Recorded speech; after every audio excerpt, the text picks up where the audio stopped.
Genesis chapter 50. Joseph threw himself on his father, wept over him, and kissed him. Then, as Joseph had instructed them, his physicians embalmed Israel his father. This took 40 days, the length of time required for embalming. The Egyptians mourned him for 70 days. When the days of mourning were over, Joseph spoke to Pharaoh's household. "If I have won your favor, please let Pharaoh know that when my father was dying, he made me swear that I would bury him in the tomb he had carved out for himself in the land of Canaan. Therefore, let me go up and bury my father. I will come back again." Pharaoh said, "Go and bury your father as he made you swear to do." Joseph went up to bury his father, and with him went up all of Pharaoh's officials, the elders of his household, and all the elders of Egypt, as well as all belonging to the household of Joseph, his brothers, and his father's household. Only their children, their flocks and herds were left in the land of Goshen. With the chariots and charioteers that went up with him, it was a very imposing caravan. When they came to the threshing floor of Atad near the Jordan, they carried out a solemn and long lamentation, and there Joseph mourned his father for 7 days.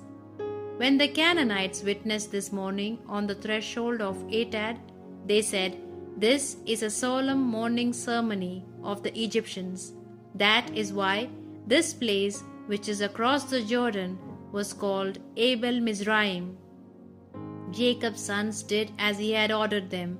They carried him to the land of Canaan and buried him in the cave in the field of Machpelah near Mamre that Abraham had bought with property rights from Ephron the Hittite for a burial place. After he had buried his father, Joseph returned to Egypt with his brothers and all those who had gone up with him for the burial. When Joseph's brothers realized that their father was dead, they said, "What if Joseph turns against us in vengeance and repays us for the evil we meted out to him?"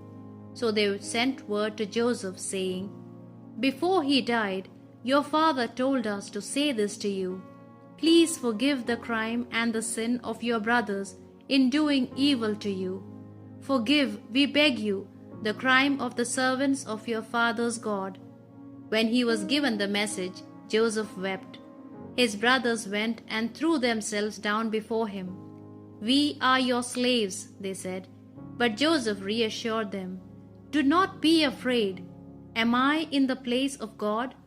You intended to do me harm, but God intended to turn it to good in order to bring about what is happening today, the survival of numerous people. So have no fear. I will provide for you and your little ones."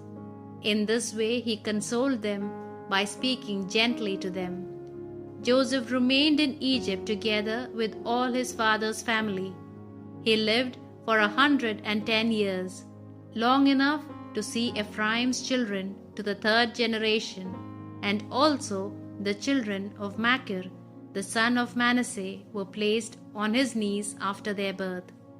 Then Joseph said to his brothers, "I am about to die, but God will surely remember you and take you from this country to the land he promised on oath to Abraham, Isaac, and Jacob."